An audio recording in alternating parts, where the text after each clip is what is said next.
Do you like candles?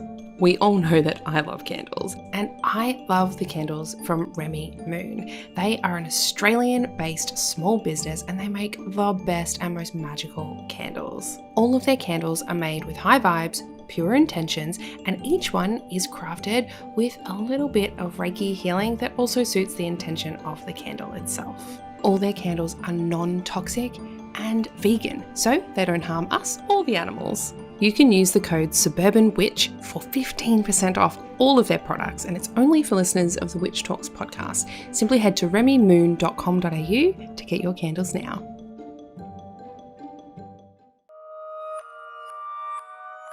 Welcome to Witch Talks, the series for spiritual seekers, witches, and enlightened souls.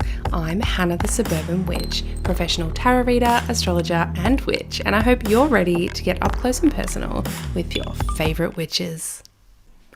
Good afternoon, good morning, good night, whatever it is, whenever you're tuning in, I am grateful that you're here listening to me once again. We have a really fun episode today, and I didn't get a chance to ask all the questions I wanted, so I will absolutely be inviting our guest back again for another future episode. Now, if you caught our last one, you may have noticed that I totally forgot about my new segment, which was Hana Help Me, and I scheduled everything and remembered at the last minute, did a little poll on Instagram, like, do I need to go back and redo it all? And everyone said, just do it next time. So here we are, and I'll try not to forget for future episodes because I think it's a really fun segment. Please let me know what you think of it. So here we go. Hana Help Me. Today's question comes in from one of my Patreon supporters, Indirel, and they have said, can you please recommend some great books for a newbie witch? Hell yes, I can. Absolutely. Now, I'm one of those people that I love nuance. So I'm not just going to be like, okay, everyone should read this. No. I'm like, all right, witchcraft, witches, that is a whole kettle of fish. There is not just one type of way to do it. And there are so many aspects of what makes people witches and what makes people part of the craft and all this jazz.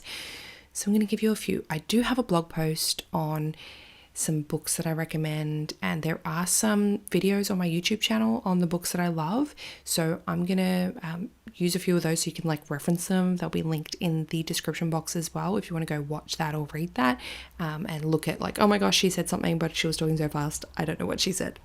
So go to those resources, it will all be there. So you guys might know I am a self-professed bibliophile, and I always have at least 2 books on the go at any one time, along with a mile-high pile of books I want to read. So I've read quite a few. I do have book reviews for specific books on the website as well on my blog, so jump over there and have a read. All right, now one book I think everybody should at least have a copy of if you perform any form of tarot. If you read the tarot for yourself, for others, 78 Degrees of Wisdom by the late Rachel Pollack, absolute must on your shelf. I cannot give this book enough praise. I recommend this for even beginners, just as a little reference and just to sort of spend a little bit of time on each card. But it is really good for intermediate readers and those wishing to advance their studies quite seriously. I will also suggest, if you are the type of witch that wants to do psychic stuff, the Green Book of Psychic Development by my own mentor, CB Bjork. It is small, it is a thin little book, and it just has all the basics that anyone could need. It's a very entry-level one on energy work and psychic stuff. I understand these aren't how to be a witch books, and I don't think people always need how to be a witch books. But I do recommend if you have questions about the afterlife, which I think if you are a witch, of course, we often work with spirits and it has to come up at some point. What happens, right? Especially if you do any form of mediumship, that sort of a thing. Now, coming from my religious trauma, which is obviously where I bring everything through, this was a big thing for me, right? I had heaven and hell. That was what happened, right? So how can mediums, what are they calling people in heaven? What about those people that went to hell? Like, how does it work? It took a while to get my head around it, right? But one book that was pivotal in that is Many Lives, Many Masters by Brian L. Weiss. 100% recommend. It changed me. Like, it changed my perception of the afterlife. My ideas around reincarnation were challenged, and It's an absolute must for anyone who's interested in past lives. Past lives, the afterlife, and psychology and psychiatry. Like, it's 10 out of 5 stars. Love it. Now, if you're looking for books that tell you how to do spells, there's tons out there. Ones that I like and that I have used are ones like the Book of Herb Spells by Sherilyn Darcy. I think it's a wonderful little addition to any green or kitchen witch's shelf. Perfect for beginners and intermediate and whatever you see yourself as. It does include an introduction to spellwork and correspondences, and then it groups all the spells by categories for you. And it's this tiny little gorgeous book with beautiful illustrations. The whole vibe, very aesthetically pleasing. And a couple other ones that are a little bit more on just the witchy side. One book, I have one more chapter to go, and I have no qualms about wholeheartedly recommending it to people. And just as I say that, the rain has just pelted down, and you're probably going to hear it. And I'm so sorry. Oh, is it stopping? It might be stopping. Oh, the joys. So the book that I am almost finished reading is called Baba Yaga's Book of Witchcraft, Slavic Magic from the Witch of the Woods. It's by Madame Pomita. I'm not Slavic. I have no Slavic heritage. Most of my heritage is Dutch, Irish, and Scottish, and English. However, I've got to get Madame Pomita on the podcast because the way this book is set up is amazing. It gives you the folklore, it gives you the myths and legend behind why spells were made and how they came to be. It's really, really beautiful. It's beautifully done. I think it will inspire every single witch that reads it and just give you a really great look at a well-rounded historical folkloric practice. I don't even know if that's a thing, but I love it. It's a great book. Intuitive Witchcraft by Australia Taylor, another really, really great one. Not everyone is into the intuitive stuff, right? I get that. I figure most of my audience probably is. There's tons of traditional craft books out there. I'm not a traditional witch, so I don't read a lot of those, but you can. But Intuitive Witchcraft is very good. And the other one, if you have any religious trauma, as you know, Changing Paths by Yvonne Abro is wonderful. Highly, highly recommend. As always, jump on over to my website to read any book reviews of other ones that I might not have mentioned here. I have so many more on my list. You can always go and check out my Amazon wish list, which is always tagged in the bottom of these episodes. And in that, you'll see the books that I want to read, which is not an endorsement, but it's like a sort of endorsement. Obviously, I give my final 2 cents afterwards, and there are books that I'm like, absolutely not. No. Oh, that's a good one. Let's talk about books to stay away from. Stay away from Abraham Hicks books. Stay away from A Course in Miracles. Stay away, and this may rub some feathers the wrong way. I'm going to say stay away from Jane Hardwicke Collins. Dislike her books. And stay away from Witch by Lisa Lister. Incredibly turfy. And we know I'm not about that. Trans women are women. End of story. And if you guys listening have a question, feel free to just jump into my DMs and be like, hey, Hannah, I have a question for the podcast. Or you can send me an email to suburbanwitchery@gmail.com. Or jump on to one of my upcoming classes. The next one I have is going to be in the middle of this month, April 2023. The next upcoming class is How to Be Psychic. And this is a class where I teach you how to activate your psychic senses. Like, I believe everyone is psychic. Yes, even you. And I'm going to be explaining the common blocks, concerns, and misconceptions that come up when people are starting their psychic journey, or even when they're far along it as well. I'm going over things like the difference between intuition and anxiety, how to trust yourself and silence the Debbie doubter within. We also touch on things like psychic hygiene, the difference between the psychic clairs, how to connect long distance with people energetically, and of course my favorite topic, ethics. So if you're going to be doing any form of psychic work, ethics is absolutely crucial. And I would love to see you there. Let's jump into today's episode. Hey everyone. In this episode, I am chatting with Nicholas Pearson, an expert in the field of all things crystals. He has authored 6 books on crystals, plus a book on flower essences and another one on Reiki as well. He blends the scientific with the spiritual, the philosophical with the practical, and the mundane with the mystical. And I am so looking forward to sharing his work and his wisdom with you today. So let's jump into it. He is joining us via Zoom all the way from Florida. Hey, Nicholas, welcome to the show. Well, hello. Thank you so much for having me on. I've been looking forward to this for a while. I have been too. It's very exciting. I actually felt a little bit of pressure because I was like, what crystals am I going to wear today? And as I'm talking and introducing you in, I've realized I've broken my own cardinal rule and I've worn a crystal bracelet, which I don't usually do when I'm on podcasts because it makes noise. So I'm going to have to take it off. But I am wearing a lovely shungite bracelet. And that's one of my new faves, but it can sit next to me.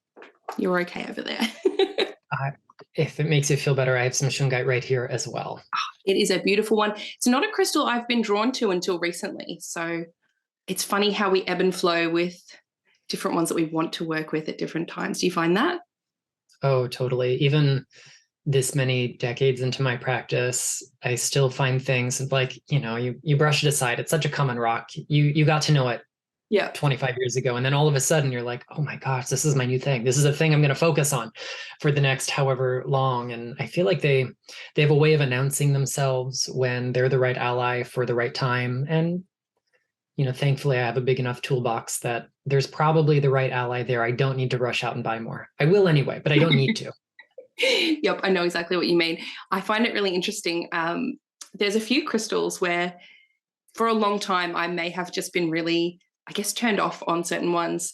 In particular, desert rose. I used to think it was really ugly. I was like, I don't understand the fascination. People love it. Nope, yuck, never having it, don't like it. Just a real not vibing with energy.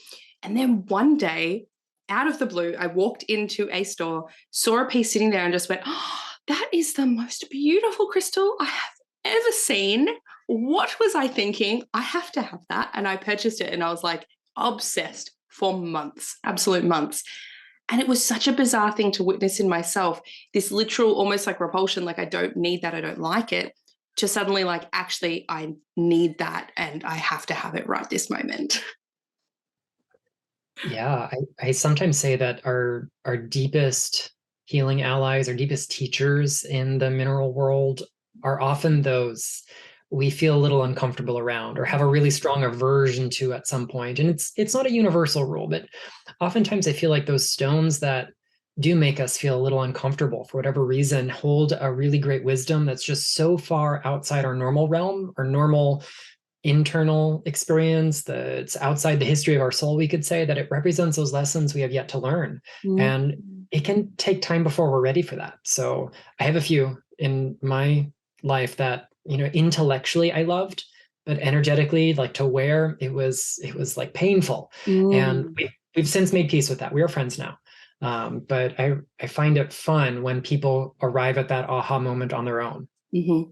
It's funny when you're talking about that, I almost find the same thing with astrology in terms of when people come into astrology, they'll often have one sign, usually due to an ex or something, that they're quite there's an aversion to it. Like, oh no, cannot deal with. For me, it was Scorpio. I was like, absolutely not. Nope, don't like that. Until I discovered astrology and found out it was my moon sign. And I was like, oh, wait a minute, that's me. Am I what? And you have to go through that deep healing process to almost like reintegrate. There's like this deep lesson there. What was it about this that I didn't like? What was it about myself that I wasn't liking? Where was it about myself that I wasn't aligned? And looking in our chart, because we have every single sign in our birth chart. So looking in our chart as to where that sits, that can give us a lot of information. So it's really intriguing how the world throws those things at us wherever we go. It's like mirroring us. Yeah, hidden lessons, hidden gems along the way. Now, question, do you classify yourself as a witch? Would you use that term for yourself? I do. I wear a lot of hats. So it's one of several hats that you might find me wearing at the same time. But I consider myself a practicing witch, an occultist. just as much as people probably know me for like the healy feely, sparkly stuff. I've, some of my practice has some tooth and claw in it, like any witch would have. So I appreciate being able to look at rocks through both lenses. Yeah, that's beautiful. And then you've also got that scientific lens as well, which is almost that third aspect that comes in. It's this beautiful little triangle you've brought in.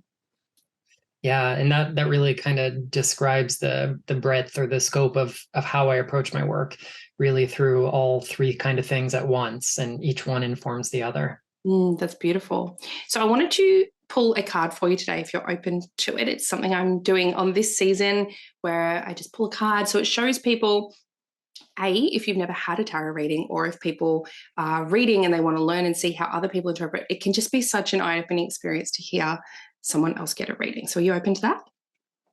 Absolutely. Awesome. Now I've picked a deck that I just felt was right for you. It is called the Radiant Wilds Tarot. Have you ever seen this one? I have not. Do you read tarot yourself? Not really. I have a few decks, but it's not my strength. That's cool. So this one is like very, if I can get it out of the box properly. It's just full of everywhere. I'm very professional, I promise. So this deck is, I should say that when I'm not throwing them around making lots of noise. This deck is really different. I find it interesting. It's very deserty. It's meant to be like desert dreamscapes. It's just fun. It's interesting. So, and it has beautiful gold edging. Oh, just gorgeous. Anyways, do you have a question that you would like to ask of the tarot? Nothing in particular comes to mind. So let's just see what message comes out for us. All right, let's have a little look. Do you read oracle cards or anything, or do you prefer other divinatory methods if you use any? These days I don't think I do as much divination as a witch really ought to, but I have a couple of oracle decks that I use that are crystal themed. One of them was created by a mentor of mine before she retired. So that was like my go-to set for the longest time. Yeah, I've got Ashley Levy's ones. I have the Crystal Grid Oracle deck and Crystal Moon Oracle deck. Both of those, is that what it's called? Can't see it from here, but yes, both of those are beautiful. Have you seen her decks? I have. Ashley's one of my dearest friends in the world. I love her. Oh, she's beautiful. Her podcast actually helped me so much in getting myself into crystals. And I think because her approach is very light and it's very healing and it's very uplifting. And for me, coming from this religious trauma where my mum used to, smash a rock out of my hand in the fairy shop going, that is got demons in it. It's demonic. Don't do it. And so Ashley really helped me heal that by just being like, no, these are light. These are beautiful. These are healing. They're here to help us. So she's wonderful. Love her. She really is. All right, let's pull a card. Which one is jumping out today? You rest aside. All right, so if we are watching on YouTube, you'll be able to see this. If not, I will describe the card to you as well. So this one here is the 8 of Pentacles. Now, the card image itself it's very orange, yellow, amber, deserty tones, exactly what you would expect in the desert. There are 3 crescent moons. There is a big golden sun, lots of sand, and then these big sort of sand dunes with like ripples in them. And they're the kind of ripples that you see when the wind blows over the sand dune, and it makes this almost water-like effect, which is really interesting in this card. And there is a figure there, and what we can actually see is this figure is basically carving into these sand dunes. So it's almost that meditative, those Zen gardens that you do the raking, or you might put patterns in, or there are a lot of practices all over the world with sand and making mandalas and all sorts of things, this really deep, focused task. And what the message behind this is, and it's really intriguing, and this is why I think people need to really try stepping out of using just one deck or using just the Rider-Waite-Smith deck, because the Rider-Waite-Smith is great. It has amazing symbolism in it, and it is really good to know all of those traditional meanings. And the traditional meaning of the 8 of Pentacles is hard work, right? It is good, productive work, Monday to Friday, busy, all of that stuff. But when I get this, when I see this card with this deck, what comes through instead is the guidance for you here is, yes, you might be busy, but you also need to be almost like make yourself busy doing something that gives your brain space, if that makes sense. Those sorts of things where it's not sitting down doing a meditation where you're trying to be quiet or move those thoughts out of your brain. Something where it's a task that turns into something meditative, and it is a task that keeps you busy. You have to do it, but there's no real meaning to it, if you know what I mean by that. So taking some time to fill your time with something that is just for you and just so that you can move through that space. How does that feel for you? It seems like that's the one thing I neglect to put on my to-do list.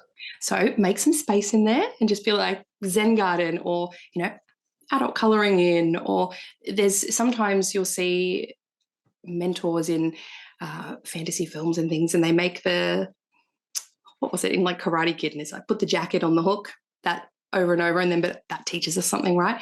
Something like that where you're like, I don't understand the purpose. And sometimes there is no longer purpose, and it might be fill the bucket up, take it over there, empty it, fill it up again, take it back, empty it. Something like that. So pick your thing, do your thing, but just carve out a little bit of time so that you're not just in the busy work aspect of every day, but you're still bringing that busyness vibe to yourself as well, like squeezing yourself in there. Well, thank you. You're very welcome. So I wanted to know, firstly, can you tell me and our listeners how you fell into the world of crystals? What is your origin story?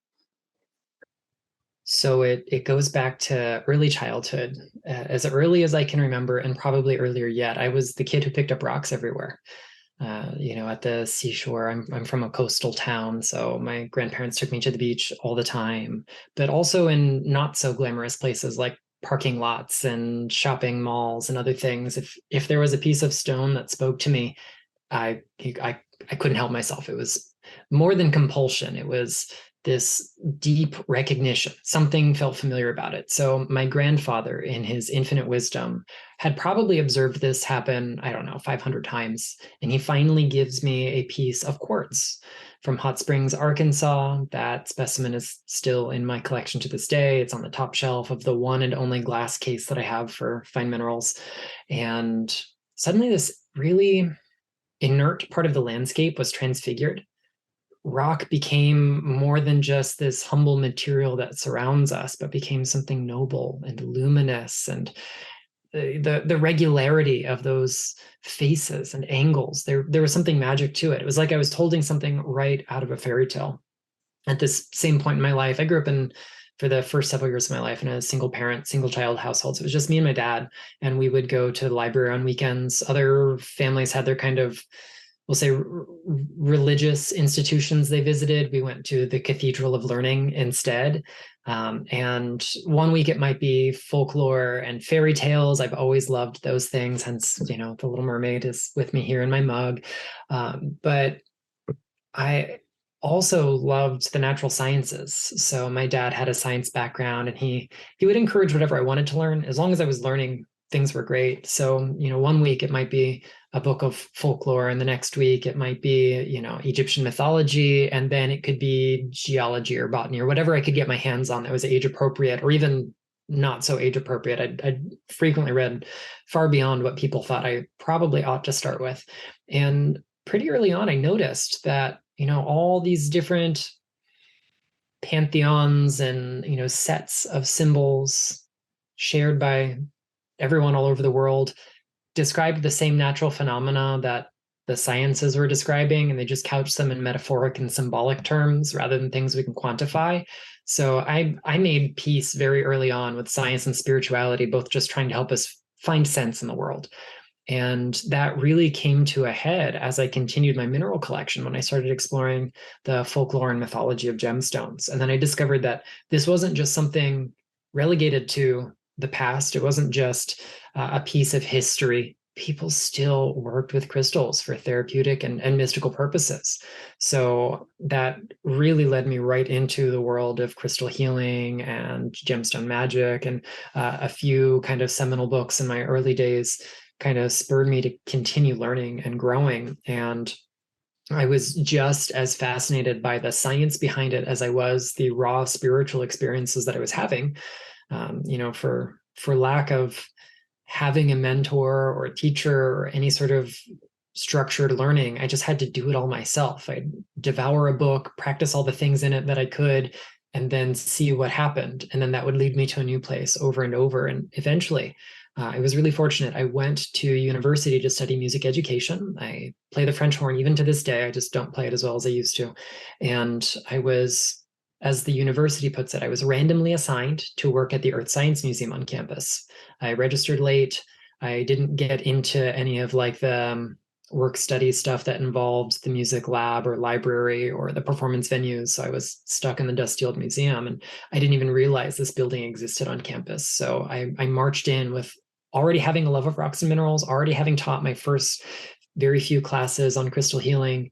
And within a couple of weeks, they gave me unrestricted access to the collection within reason.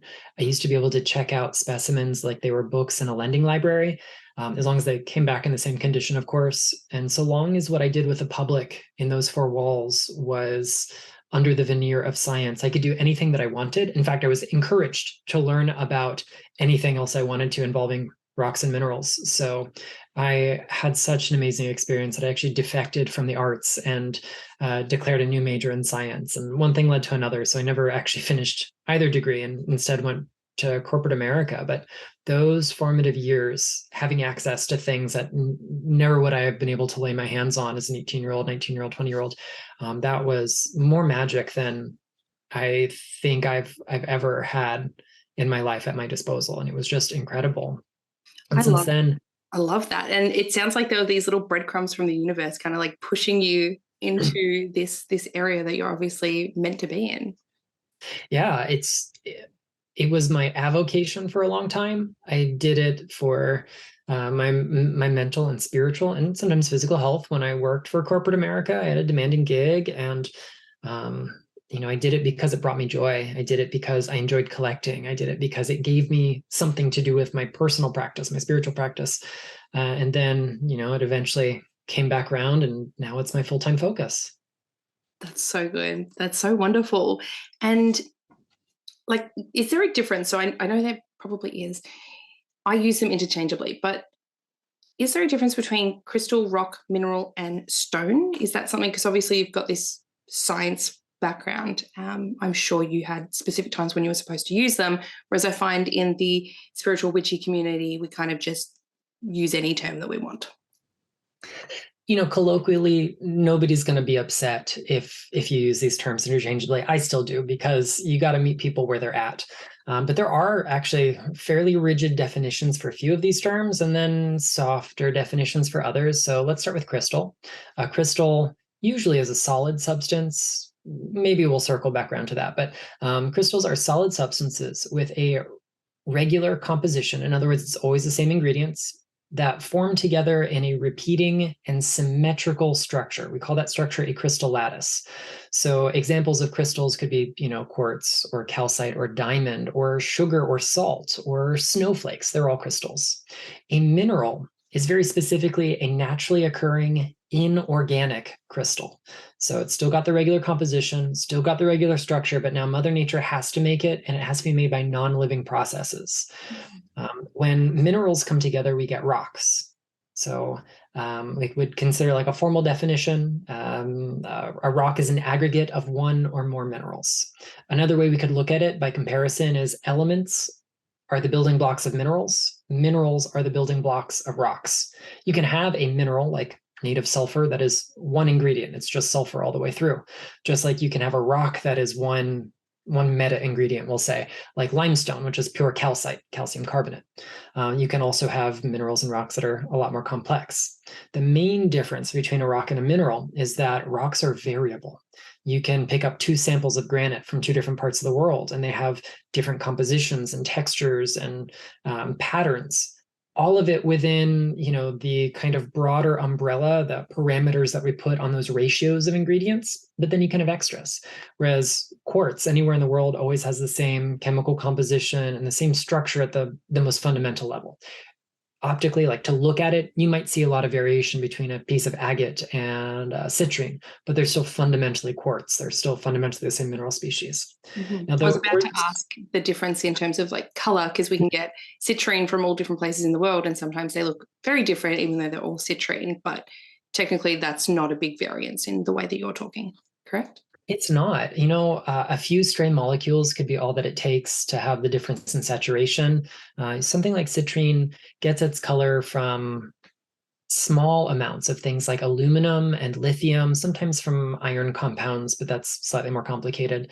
And after the quartz forms with these stray molecules present, it's still colorless. And then there'll be a little bit of background radiation. So something in this geological environment breaks down, has a radioactive half-life, and produces this little bit of ionizing radiation, which like bumps those molecules, those little aluminum and lithium inside, and that slowly changes the color of the quartz from transparent to that kind of golden brown, warm honey color that we associate with citrine. Same would be true for amethyst, which has iron bumped by the radiation. I was just about to ask.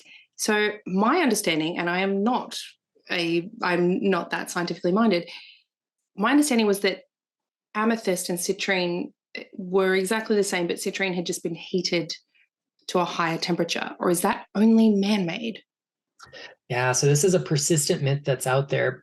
And I think it started in good faith in like the 1980s, early 90s or so, when the heat-treated citrine was really prevalent on the market. You were hard-pressed in a metaphysical shop to find natural citrine really anywhere, unless you went to a specialist. So, people understood that one was produced by heat treating the other. So I think particularly the prominent authors of the era supposed that must be true for the natural stuff and kind of carried that through.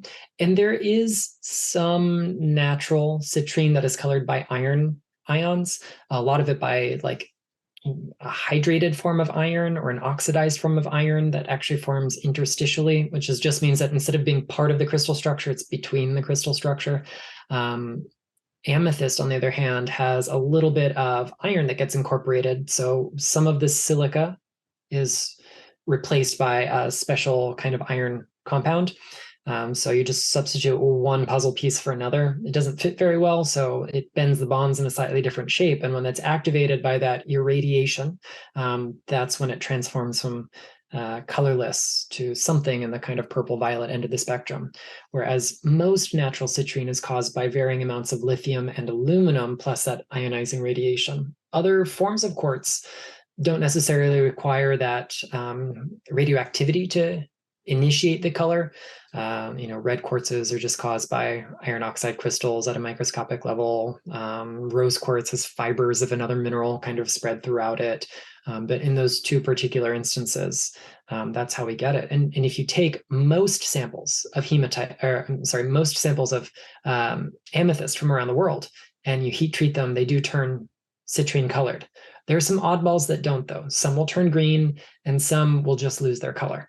So you really have to know the material you're working with, the ideal temperature to fire it at, how long it should stay at that temperature, how quickly slowly it needs to be heated up and cooled down to maintain the whole thing. So the people who actually do this kind of treatment really have to know their stuff. And I know a lot of people get turned off by amended and treated and synthetic and simulated stones. And given the choice, I'll take a natural citrine any day.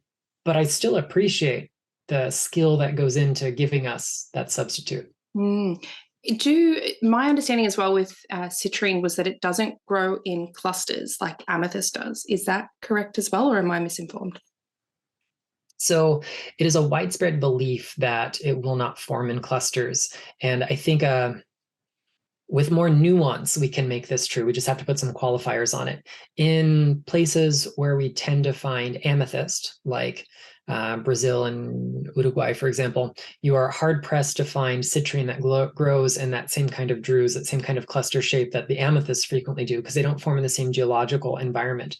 There are a few other places in the world where you can find clusters of, we'll say, similar profile, but they're not on the same matrix, and they really do look quite different to the natural material. I've got a fun very small cluster of Congo citrine that has the same kind of general shape, what we call a crystal habit, as your typical amethyst cluster would, but it's attached to a completely different kind of rock. It grew in a very different kind of environment, but most natural citrine will look quite different. Mm-hmm. Oh, that's so fascinating. You are teaching me so much, and I really appreciate that. That's really great. It's my pleasure. So with one other thing I wanted to ask, when you were talking about crystals and then minerals and rocks, I think you said, correct me if I'm wrong, I think you said calcite is a crystal, but then you also said calcite is a rock?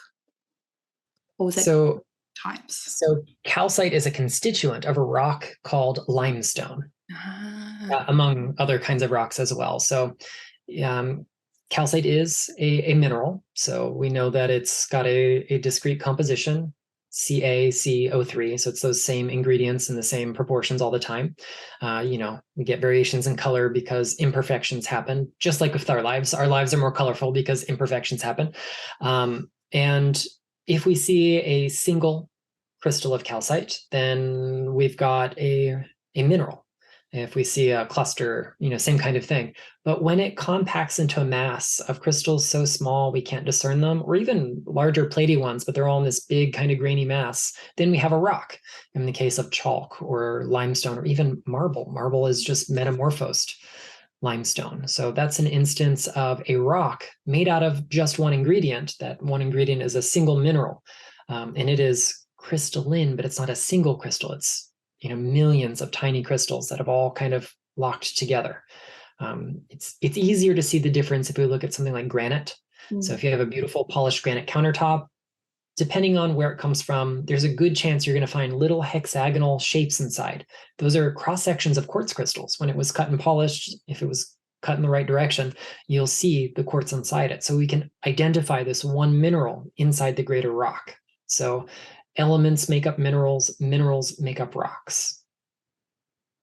That was amazing. But also, if someone has a granite benchtop, can they use that, the quartz in that, like a crystal, like put something near it on it, use it to, I use quartz to amplify things. Maybe they want to amplify a tarot reading, do it on their granite benchtop. Yeah, absolutely. I mean, this is a thing that humankind has done, well, since before Homo sapiens. We've had an intimate relationship with stone for, by some estimates, upwards of like 450,000 years, according to some archaeological data. So we've been working with rock and mineral alike since we were here, since the start of it all. And a big part of my practice lately has been kind of working to, we'll say, subvert the trend towards consumerism and capitalism and crystal healing.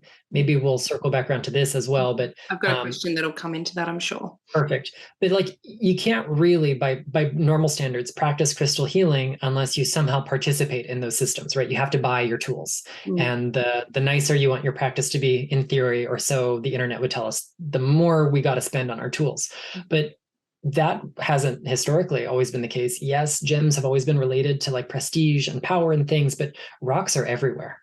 And for the majority of human history, rocks were the tools we used, not necessarily fine gemstones made from, discrete mineral species. So absolutely tap into that granite benchtop, use that bit of brick that's made from laterite soil, feel the limestone beneath your feet if you're in a place like I am, pick up that piece of flint from the riverbed or the parking lot and use that as your magical ally. And then we don't necessarily have to keep playing the game of consumerism. I love buying things. If you looked at my chart, you'd see all the Capricorn there. You'd be like, oh yeah. I was gonna ask if you have to have Capricorn because yeah, just quite a lot coming off you.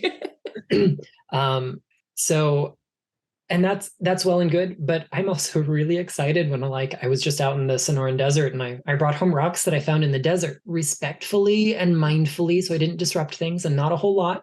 And I'm going to the English countryside next month, and we're gonna do the same thing. I'm gonna just have this love affair with rocks because they have power too. Yeah, oh, absolutely, absolutely. I think a lot of witchcraft, there is a lot of witchcraft lore on rocks being a part of that, and rocks receiving offerings. Like people would give offerings to rocks. They symbolize earth, obviously, but them being able to grant or help you with a petition and those sorts of things as well, and seeing them as sentient. I mean, if anyone has any form of animism in their practice, they will see everything as having a spirit and having a life of its own in its own unique way. And I think, rocks are just as much like that as anything else, really. For sure. As much as it sounds like I'm very left-brained and very scientific all the time, I still consider myself to be somewhat of a feral animist. Like, let's just talk to the spirit of things and see where we go from there. And that is so well attested in the historical record when it comes to rock and stone, but also to the landscape itself. Because what is the substrate in the landscape but rock? The largest component of the landscape is rock, unless of course we're over the water, and then it's just very, very, very far down. So there's this we'll say small stream in academic world of geomythology that looks at what they call geomyths, or myths that describe the epistemology, the origin stories of landscapes. And they're often inspirited. They're often full of either ancestors or gods or spirits or other kinds of things. And I think those get preserved in early modern and medieval lore from truly the ancient practice of just listening to the spirits of the land. And sometimes the geomyths are clearly way too poetic to describe a literal act that took place. And other times you're like, this event took place several million years ago. How does this culture know exactly what happened? Sure, we've personified things a little bit, but they got the story pretty darn right. And it's because they listened to the stones. It's absolutely because all they had to do was treat them as equals and listen. There's wisdom there. And I don't know what your chart looks like, but you've said there's a bit of Capricorn. In Capricorn, one of their, I think, superpowers, if we see the way Capricorn is presented as a mythical sea goat, right, like a goat mermaid, that is because they can navigate the two realms, the mystical and the practical. They're really, really adept at that. And I think that's just your entire vibe. That's exactly what you're doing. You are navigating the mystical and the practical, the scientific and the spiritual world. It's phenomenal. Well, thank you so much. It's really nice. Now, I wanted to ask as well, which crystal do you think, and I'm using that term crystal broadly, which do you think gets a bad rap in the community? What's the one that people seem to, talk down about the most, that you're like, it doesn't really deserve that? Oh gosh, how much time do we have? Well, okay, so I'm gonna pick an easy target. This is low-hanging fruit, but I think something that has bad PR, not always a bad rap per se, but not effective stories being told about it, is Moldavite. And really, it's always been sensationalized. Moldavite became popular in the metaphysical movement in the 1980s. The first book devoted to it was published in 1988. So this is nothing exactly new. I mean, new in the big picture, but not in the modern kind of spiritual revival. And in 2020, thanks to the advent of TikTok and a whole bunch of uncertainty in the world, this stone kind of rose to meteoric fame again, pun intended. And for anyone who doesn't know, Moldavite was created by a meteoritic event something like 16 million years ago, and is currently found mostly in the land surrounding the Vltava River, which was once called the Moldova River, so the Moldau River, hence Moldavite. But it's this natural glass. It is not the meteorite. It is the byproduct of the meteorite hitting the earth, and has this very kind of transformative quality to it, because soil, rock, normal stuff got transformed by this massive event. I mean, it got hit so hard that it was thrown maybe even up into the outermost reaches of the atmosphere. Some people theorize even farther than that, and then rained back down. And the heat from that movement, the speed with which it moved, the force of that impact turned it into glass.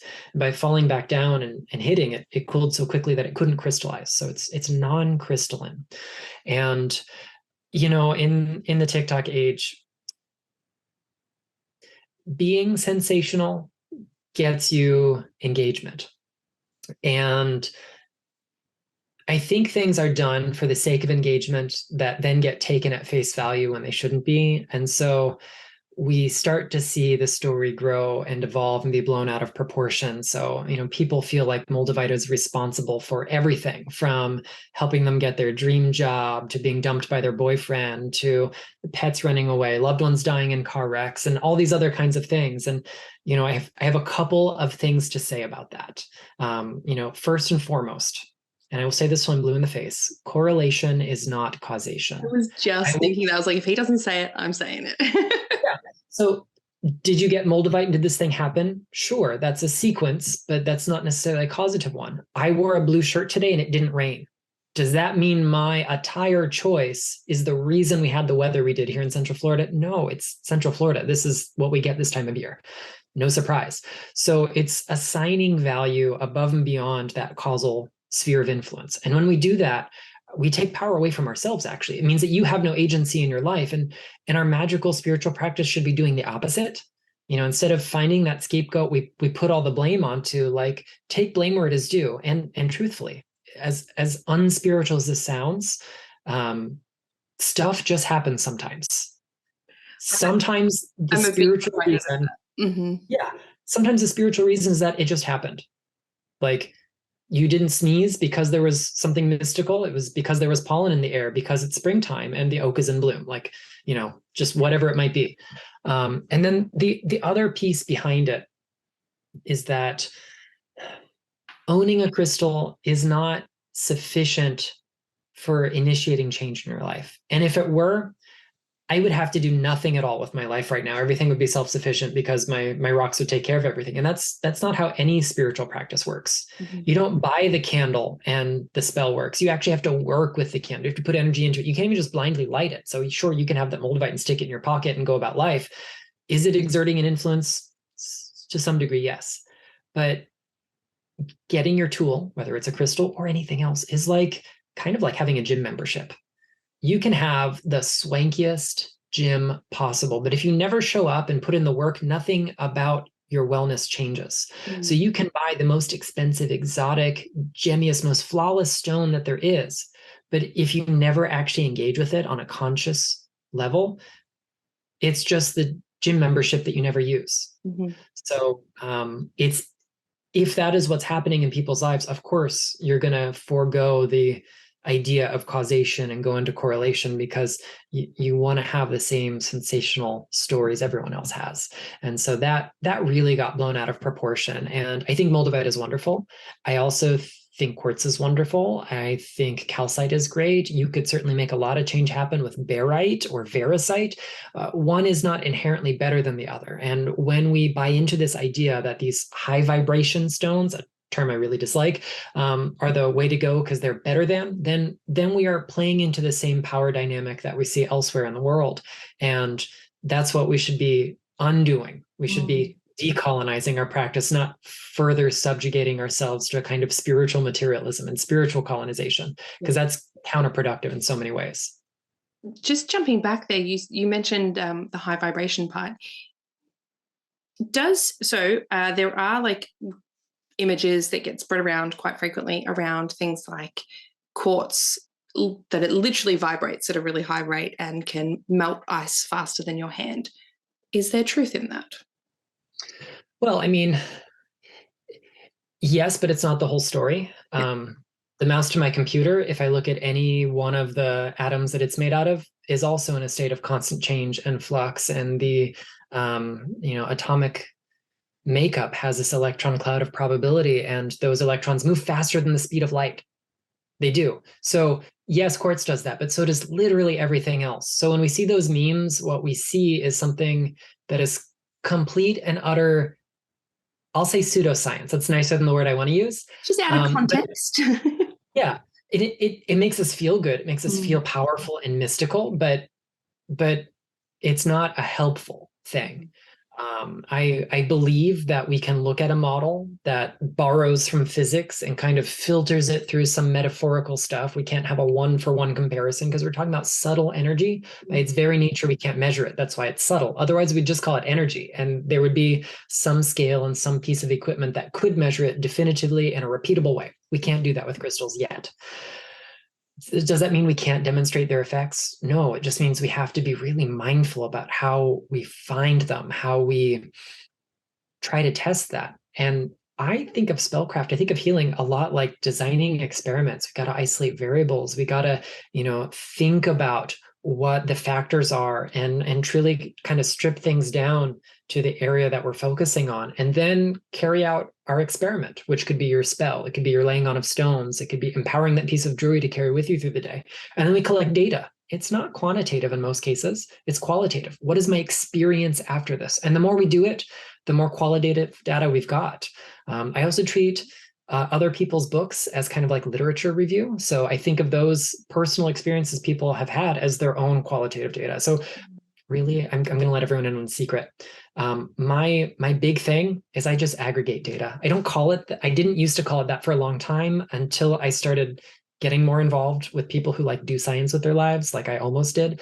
And I realized, oh, yeah, that's I'm doing meta-analysis. That's all it is. Mm-hmm. So, which sounds really unmystical, but that's really what any of us are doing with our magical practices when we are designing rituals and carrying them out.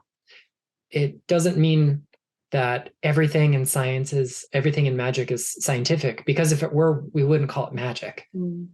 It's decidedly not science. But if we approach it from that perspective, I think we get the best results and we get repeatable results.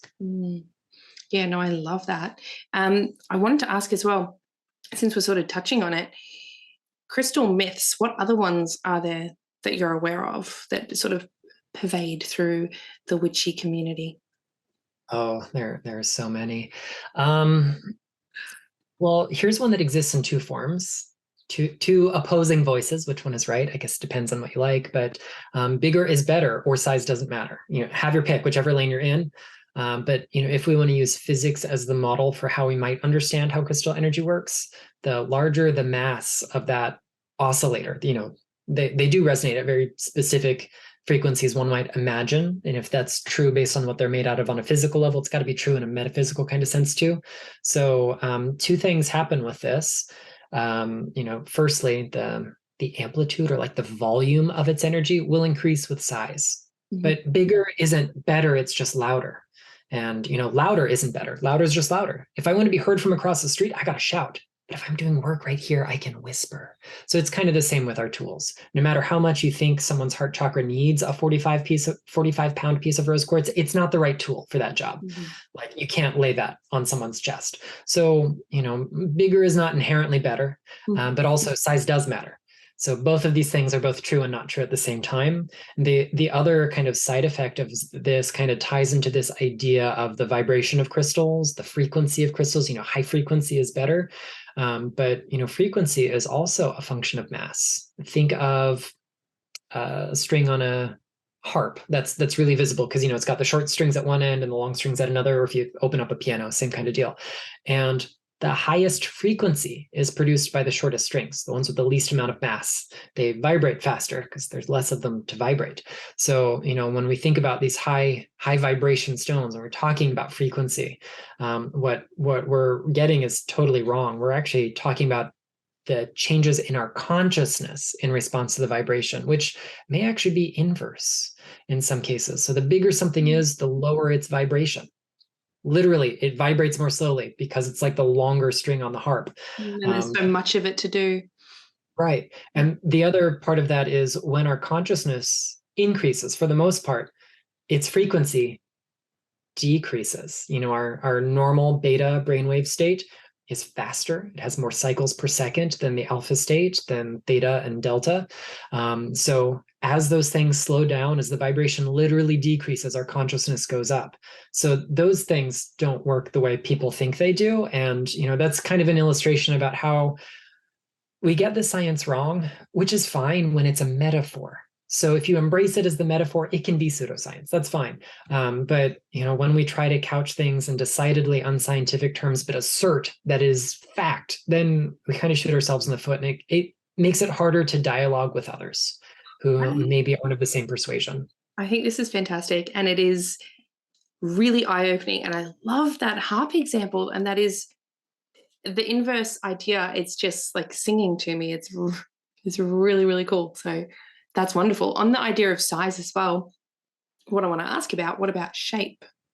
Because there's a lot about, I use different shapes for different things. So I might use a generator or something that is pointed for something that I want to, if I'm, what is the word when you have a crystal grid and you want to make it turn Activate, it on? project Activate. it. There we go. Yeah. When you turn on your crystal grid and activate it, I might use a generator stone, or I might use pointed ones for different things, or, really specific purposes. But then, we have, sometimes there are little carved stones, like little animals. There might be circles, palm stones, all of that. Does that have an effect on how it's used? I think so in my craft, but that's me. What's your opinion? So there are a couple factors at play with this. First and foremost, from the model that I use to explain crystal energy as best as we can through that science-ish lens, the primary drivers of a crystal's energy are things like its makeup. What ingredients does it have inside it? What is its crystal system? In what form do those ingredients come together? What is its formation process? What events brought it together? And then, there are lesser things like its hardness, the way it interacts with light, maybe some weird mechanical or electrical stuff it does. Even color is somewhere on that scale. But nowhere in there do we see as like the shaper of its fundamental signature, we'll say, is shape. So given that kind of premise, shape doesn't change the fundamental energy of a crystal, but it does influence the way it's distributed. Mm-hmm. So, if we have a sphere, it only has one surface, and all parts of that surface, as long as it's polished well, are equidistant from the center of its mass. So its energy is going to kind of move out in gentle waves in all directions at once. I often say that when I use a sphere or a circular stone, or wearing a crystal beaded bracelet that is actual, little circles, it feels a little bit gentle, like a little bit softer. That's how it feels to me in terms of its energy, rather than a crystal chip bracelet, which is kind of a little bit more higgledy-piggledy in a way. But yeah, I do find that as well, that sort of gentler, more even tone that it brings. For sure. When we have points, whether they're natural or put on there with some skilled or unskilled lapidary work, we're adding a directional focus. So yes, shape matters, but less than those other things. And it's a lot like listening to the same piece of music. You can see my music background, can't you? The same piece of music through two different sound systems.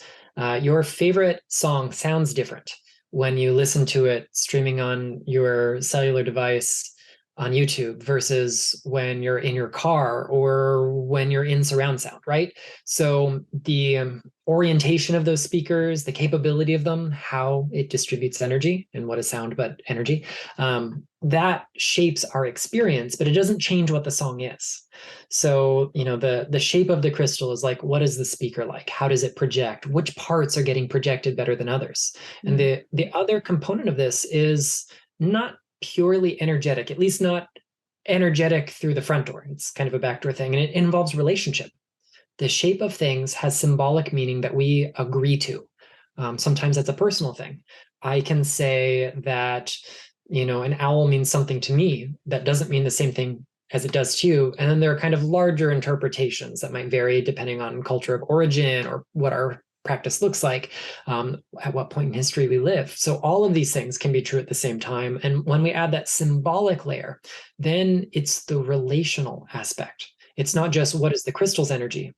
It is how do we receive the energy filtered through the lens of its shape? How does the crystal plus the symbolism come together to create something bigger?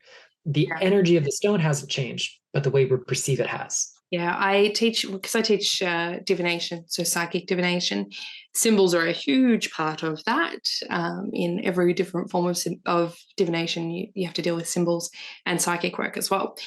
And one of the big things in my symbolism module is we have traditional symbolism or universal symbolism, and that is that universal idea that an owl would mean wisdom. But then there is personal symbolism, which is, well, maybe you hit an owl with your car one day, and so you are sad when you see owls. And your personal symbolism with owls is grief. So then your symbol is slightly different in the way that you interpret it when you get that symbol in your psychic work. So yes, I totally get that aspect. And yeah, same idea. I haven't really thought about it in terms of how we would then perceive crystals, even if they're not carved into a figurine, but just, pointed versus, spherical versus in a pyramid or however it's going to be.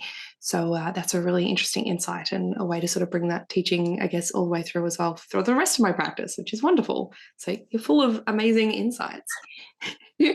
Blowing my mind. Now, the other things, we've talked a couple of myth parts of crystals. What about crystal fakes and things that are sold as crystals but may not be? What's your take on that? Well, I mean, we follow each other on Instagram. You might see that you have a class coming up. I approach this subject a lot in life. I try to use it as a teaching opportunity for a lot of reasons. Never to make people feel bad for what they buy, what they like, what they might sell, what they experience. The preface to the conversation we're going to have is use the tools that you enjoy or that you feel called to or that you have accessible. But we should know what those tools really are, because that shapes the experience we're going to have with them. If someone sells you a beautiful piece of flawless, transparent material that has been meticulously cut and faceted into this precision shape, and you believe that it is a flawless diamond, well, I've got news for you when it ends up being like leaded glass. Are they both beautiful objects? Yes, but they don't have near the same composition, structure, hardness, diaphanity. Like everything about them is so different. And if those kind of material things inform the energy of our tools, then we should know what material it really is. So people say fakes when they don't always mean that in the crystal world. Like people refer to as heat-treated citrine, like we talked about earlier, as being fake. Well, it's very much a real stone, a naturally occurring stone, but it has undergone a treatment. So the first category we've got to talk about are treatments. Treatments can be as gentle as heating them very slowly or rapidly. We could dye them. We could impregnate them with something to make them more stable, something like turquoise. Most turquoise is kind of crumbly, so it gets helped so it can be preserved. You can irradiate things with, ionizing radiation that often, for me at least, leaves things that don't feel so healy-feely. You can coat them with other substances. Are there crystals we can buy that have radiation on them?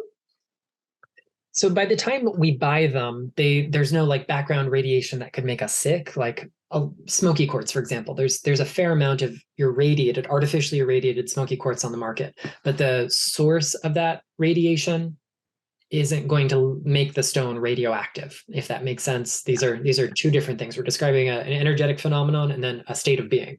So they're not inherently radioactive, although there are some minerals that are. You're not likely to come across many, at least none that you should worry about in your average store. But that's the treatment piece. And what we need to know about treatments is that when we're introducing a foreign substance to a natural stone, we are changing something about it. We're changing its composition. We're doing something. And you might appreciate that change or you might not. You might find that it enhances or you might find that it inhibits. And some, I have strong opinions about some of that, but I'm going to let you kind of suss that on your own. Then we have things that are synthesized. So a synthetic piece of quartz is chemically, structurally, optically, electromagnetically identical to natural quartz, but we grew it ourselves. Mm-hmm. It's like the difference between ice that falls from the sky in the form of snow or hail or sleet versus the ice cubes in your freezer. It's the same substance. Now, they look and feel different.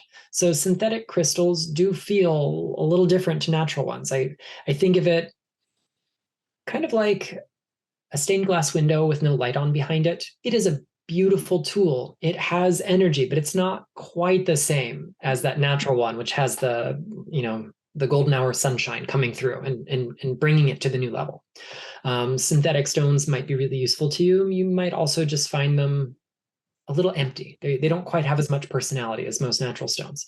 And then we've got our simulants. So simulants are the ones that we probably should look out for, because simulants do not have the same composition or structure or any of the other defining features of their natural counterparts. Simulated malachite could be poured resin and plastic. Simulated quartz is usually just glass, sometimes plastic.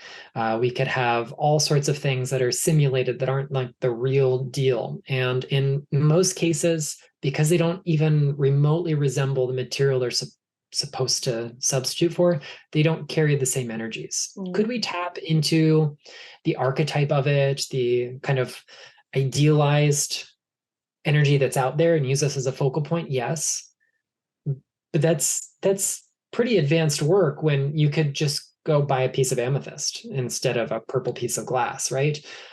So I would encourage people, buy the tools you want. If you love opalite, I'm not here to shame you for that, but I'm here to let you know what the difference between opal and opalite is, so we don't mistake one for having the properties of the other. Yeah. I was literally thinking opalite. I was like, I need to ask about opalite. Because I know that it is usually just glass. Like, it's a very pretty one. My daughter absolutely loves it. But I mean, it's not sold as opal, right? I don't feel deceived in that. But then when they call it opalite, it sounds like a crystal. So a lot of people do see it and they're like, oh, this is a really pretty crystal. And I'm like, well, like, I think it's great. I think in terms of like kid-friendly crystals, I actually think some of I'm not even going to say the treated ones, the ones that are helped along a little bit, like your aura quartz and things like opalite, and they just make them really kind of magical, and they make me think of fairies and decorating fairy gardens. They're really pretty. I don't personally use them in my own practice. Some people could. I think kids are really drawn to them because they're really pretty. But I don't feel like opalite is trying to trick me, but I do think it does trick a lot of people, if you know what I mean. Yeah, and even the name is problematic because up until the 2000s, opalite was actually a term we used geologically, more so gemologically, and yes, there's a difference, but we don't have to split hairs now, to describe varieties of naturally occurring opal. They just weren't very pretty. So opalite was like matrixy opals, no transparence, no play of color, none of that inner fire, and you still find some books out there that will list that kind of stone as opalite, but nowadays we tend to avoid it. New publications don't go that route because you would so easily confuse one term for another. So it's okay. Language changes.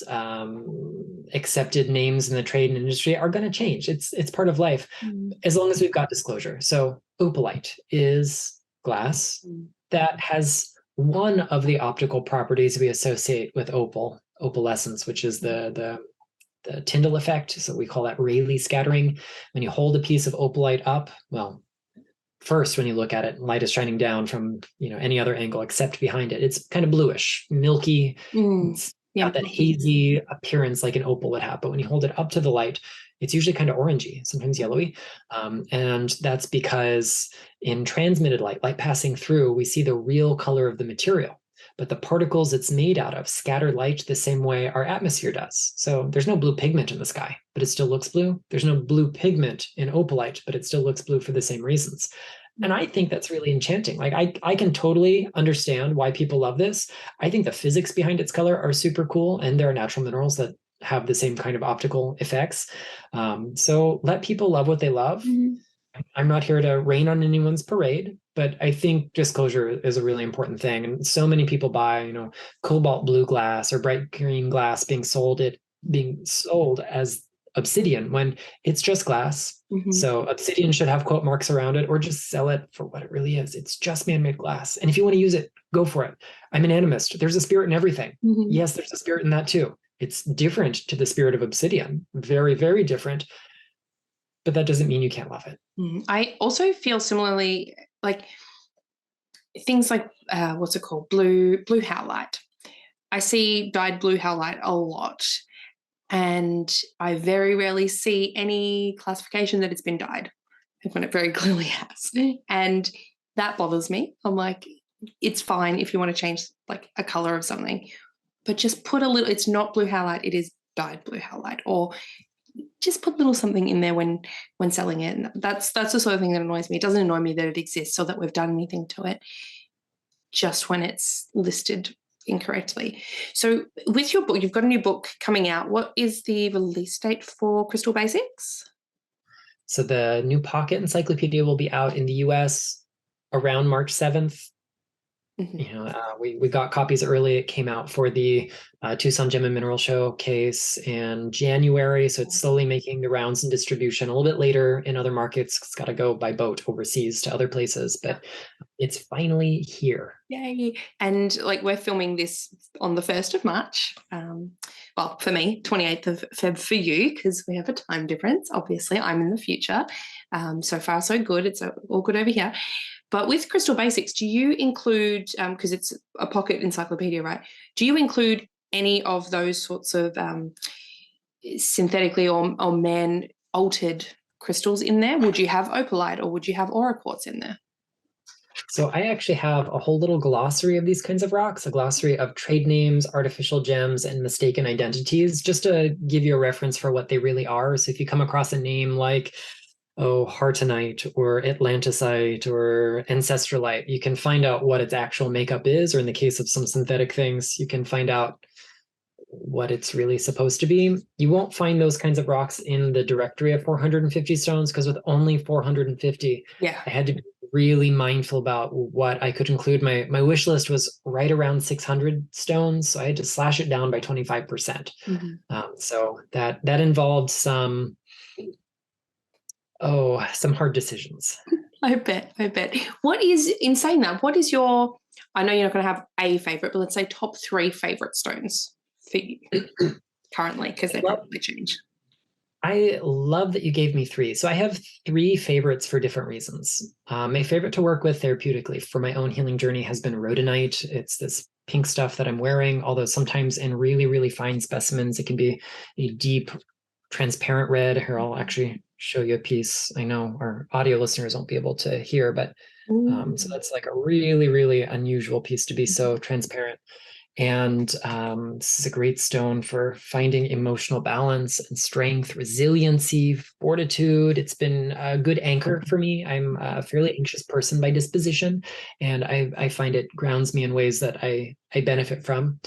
My favorite gem, just because, like, to look at it is to get lost in it, is Petersite. So Petersite is a cousin of Tiger's Eye, but it forms under more complicated circumstances. And gemologically, the patterns that it displays are referred to as chaotic chatoyancy. So chatoyancy is like the cat's eye effect, that kind of velvety sheen that we see in Tiger's Eye, for example. But imagine you had a bunch of Tiger's Eye in different colors and broke it up and rearranged all the pieces so they swirled, and all the fibers within it were in lots of different directions. It kind of looks like swirling storm clouds in some cases. So it gets the nickname Tempest Stone and helps us weather the storms in life. It's also a stone of personal truth. It has this very kind of scorpionic energy of like pursuing that inner truth and not letting anything get in the way of it. So it can be kind of That's intense. Yeah, there's an intensity behind it. But my favorite thing to collect, like if I could only collect one species from now until the end of time, it would be quartz. Yeah. And that's going to include all the colored varieties. But I love quartz. I love weird quartz. I love finding things that have unusual inclusions or secondary minerals that grew on the surface or underneath it, or weird surface patterns created by unusual events in its history. So I one day want to do something with all these really weird and unusual quartz crystals that I've got. I have a picture of what that might look like. It's too soon to speak it into existence, but I could collect nothing but quartz until the end of time. And it was my first proper mineral. So I think that probably tracks. There's a special bond there. Yeah, I really love some of the ones like tourmalated quartz. I think it's just so cool when you can see it like little spears going through it. It's fascinating to see. I'm going to share as well with you my top 3. Oh, please do. Currently, my top favorite crystal, the one that I wish I could have gigantic pieces of and surround myself in and wear all the time, is dioptase. But it's very pricey. And I actually find it really hard to find.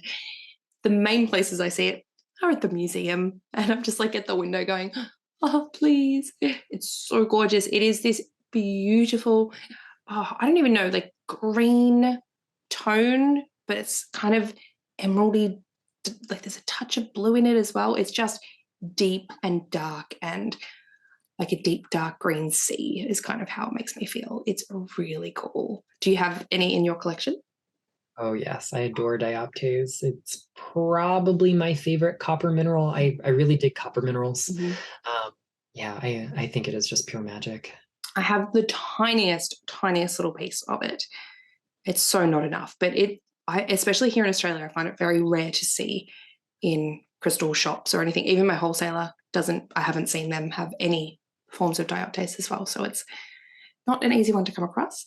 The other one that I've been really loving recently, and it was one of those ones that I came to later. At first, I was kind of like, nah, whatever, is fluorite, specifically rainbow fluorite.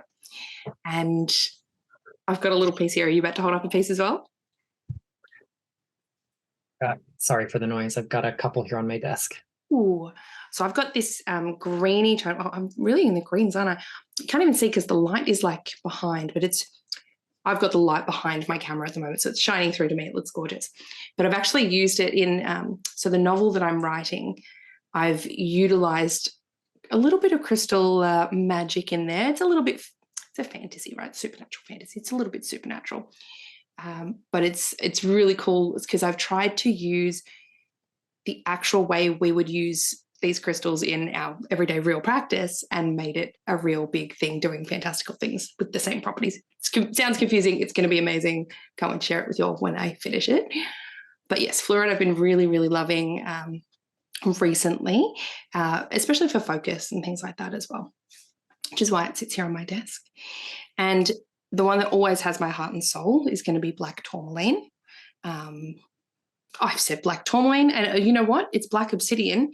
And I had a question earlier, and I was going to ask you if you prefer black tourmaline or black obsidian, because I find people swing between the two. And so as soon as I said, I was like, don't say the wrong one. Out it pops out of my mouth. Black obsidian is my favorite. I do have lots of black tourmaline as well. But black obsidian, I have a black obsidian scrying mirror, which I adore, and a huge, big, raw chunk that is super sharp on all of its edges, and I love that about it. So yeah, that's my third favorite.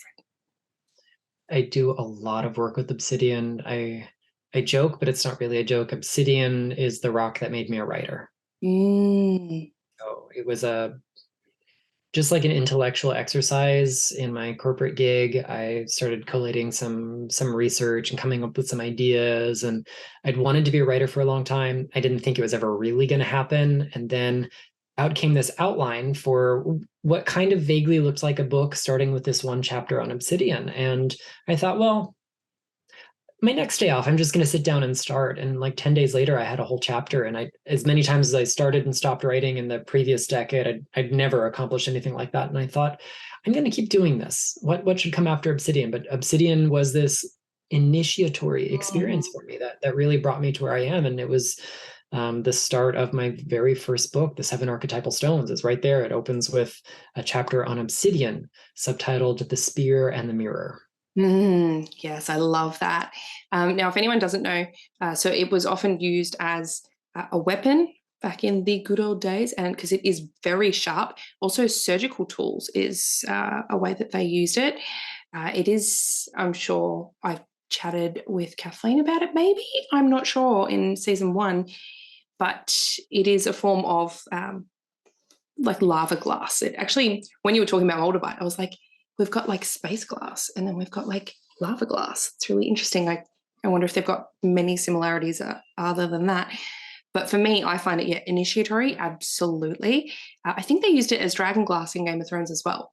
So they were showing it off as, but it's also quite intense. I think some people really shy away from it or find its energy is a bit too overwhelming, which is why I was going to ask you the question today, do you like tourmaline or obsidian? Because black tourmaline I find almost similar vibes, but softer. Like it's softened somehow. It is, and I don't know why, and I don't know if you have an answer for that. What do you think? Oh, I've got a handful of answers. So I'm an obsidian kind of guy. I love tourmalines. I have tourmaline here on the desk. because it's a good one for the work that I do here in this space, but you're going to find obsidian all over the rest of this room. So obsidian is unstructured. It's a natural glass. Glasses by their very nature are non-crystalline. Tourmaline is a proper mineral, so it has a discrete crystal structure. We can map that out. There are models of it. I'm not the guy to draw it for you, but someone with a sophisticated computer program can. We can't do that with obsidian because it doesn't have long range order. It is made out of a rhyolitic lava. So lava that, given enough time and space, could have cooled into rhyolite, which is the counterpart to granite. Granite forms when lava cools in the earth. Rhyolite is the same ingredients when it cools out of the earth, so it cools more quickly. Is that the type of, because when I think of like lava rock, it's the very light, airy, bubbly, sometimes used in jewelry to put essential oils on. And yeah, I think we had it in our garden growing up, like big rocks, just as like little feature rocks. So is that what that is?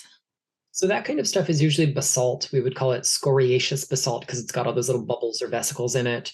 But that's got more magnesium in it than like rhyolite would have, which is high in silica. So if it cools too quickly, even for rhyolite to form, discrete crystals, feldspars and quartzes and micas and other things, then it becomes glass. So if we zoom in, if we look at a cluster of molecules, we have something called short range order. You can look and see this is like a proto-crystal just beginning to form. But then when you zoom out, you're like, oh, never mind. It doesn't connect anything. It's not a crystal. So for me, if we look at the clues in the physical makeup of obsidian, it gives us clues as to its spiritual action. And obsidian, from a material perspective, we could classify actually as a liquid. It's a super cooled liquid because it's a glass. So it's it like doesn't have enough water crystals. Yeah, it doesn't have enough structure to be classified as a solid according to some material scientists. But given that, it's like halfway between the state of what it could be and that state of pure potential. It has 1 foot in the void and 1 foot in manifest reality. So it takes us to that, pre-birth stage, that Yeah, it is a very liminal stone. It forms at the threshold of the underworld and the overworld. It forms at the threshold sometimes of land and sea and sky. It is used in liminal ways as grave goods, so people could use it to journey back in the afterlife. It is this stone of cutting open the boundary between this world and the next. And naturally, that means it's going to be intense. And the other thing about it is that reflective quality, right? We carve mirrors and other things out of it, but they don't quite reflect like a metallic mirror would. It's not, full color. It's a ghostly image. It's a shadow. So obsidian has this ability to reveal what's underneath the surface. It doesn't just reflect things at surface level. It shows us the echo behind it, the shadow self, the mess in our psyche. Think of obsidian as that really honest friend with no filter who always calls you on your stuff, right? They look you up and down. They're like, really, girl? And you're like, but you integrate that wisdom they've offered. You see the truth through objective eyes. You're like, you're right. I'm going to fix this thing. And then you feel great because you did it. So if we're not willing to have that level of transparency, honesty, unabashed honesty, then obsidian can feel challenging to work with, especially when we're really trying to operate from those other parts of our psyche and not look at what we swept under the rug. Oh, I love all of that.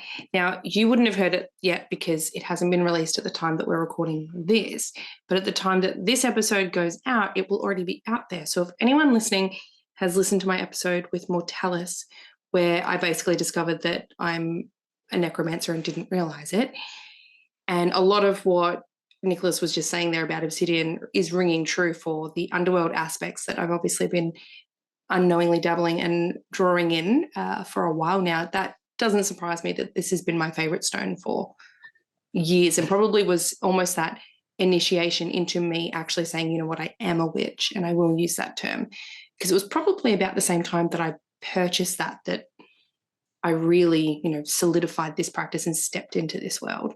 So that's really fascinating. I love that. That's wonderful.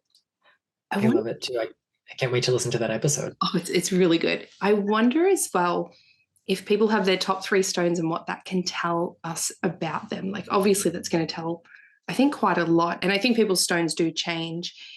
One thing I would like to know just before we close out today, with geomancy, have you ever dabbled in that in terms of divination through rocks or stones or anything like that?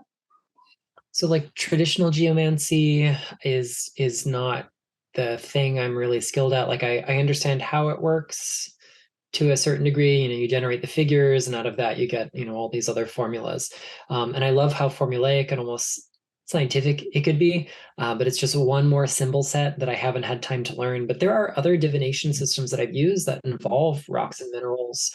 As a fairly young person, I'd say my first foray into that was like crystallomancy or crystal gazing, scrying, and that became a really habitual thing for me. Every full moon for several years, I had one quartz sphere, which is actually in a museum right now.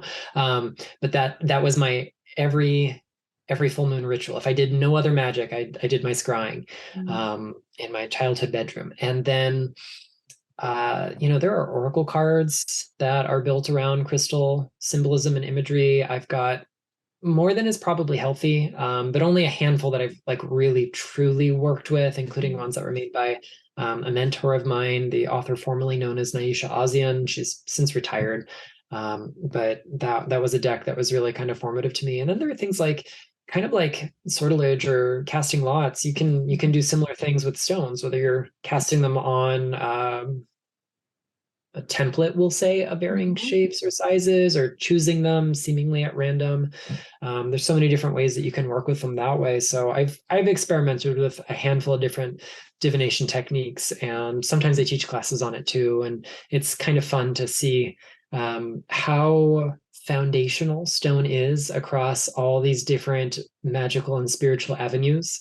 It is something that has worked its way into every practice, and sometimes is just quietly in the background, because we're always in the landscape, right? Doesn't matter where you are, the land is underneath you. There's a scape to that land. So rock is everywhere. So in a sense, there's no spiritual or mundane thing we can do that isn't somehow shaped by it.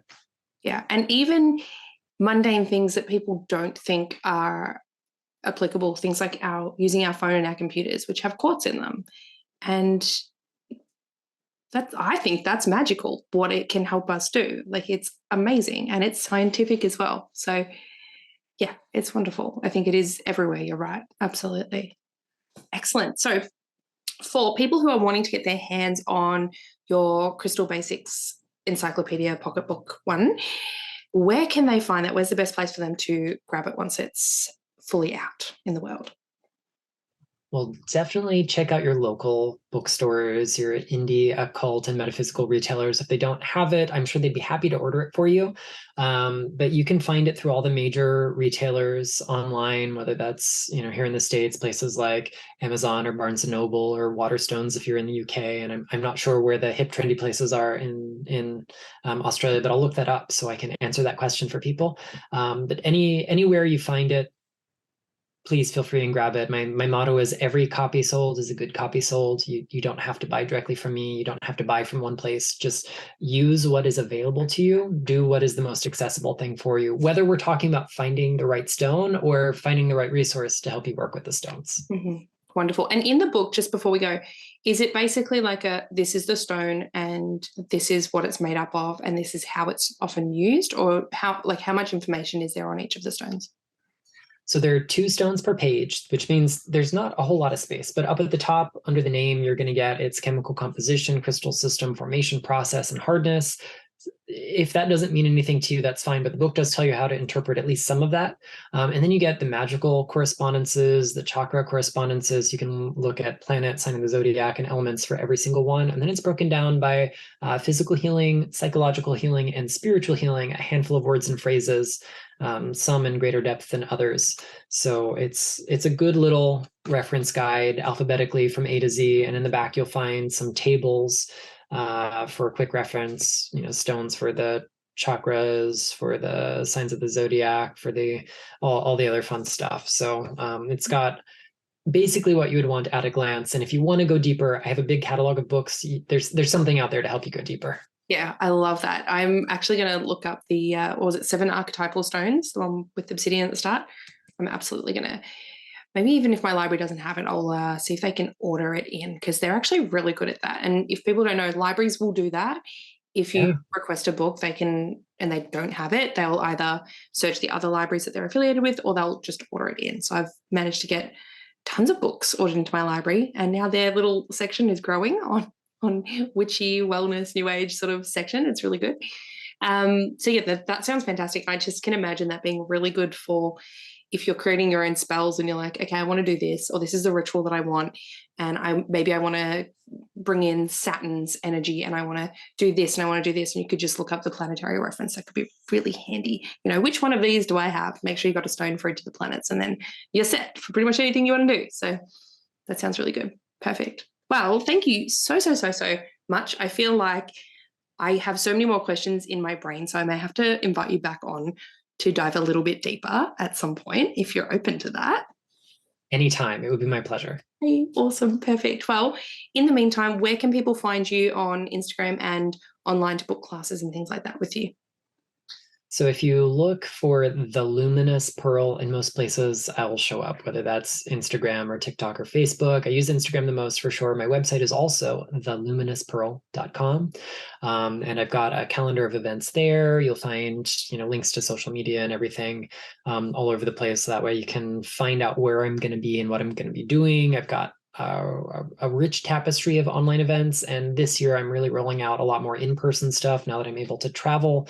And I'm really excited for both of those categories of fun happenings. Oh, that is awesome. And I'll pop links as well, those key links in the description box below. If anyone doesn't know, pretty much any links or anything I talk about in any episode, it's always going to be linked down there. And there's tons of places that you can go off and run down rabbit holes as well.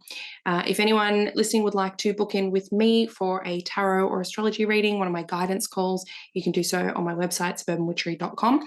And I too am doing a lot of classes this year, both in person and virtually, because I know majority of my clients and followers are over in the States as well. So in person is a little difficult from Australia, but I do those virtually as well. So keep an eye out. There will be different themes coming up throughout the year, as well as everything else that I've got on offer and in the background. If you're not on my email list, you'll need to get on so you can be up to date with all of that fun stuff. But otherwise, I hope you have a lovely day, Nicholas, well, evening, where you are.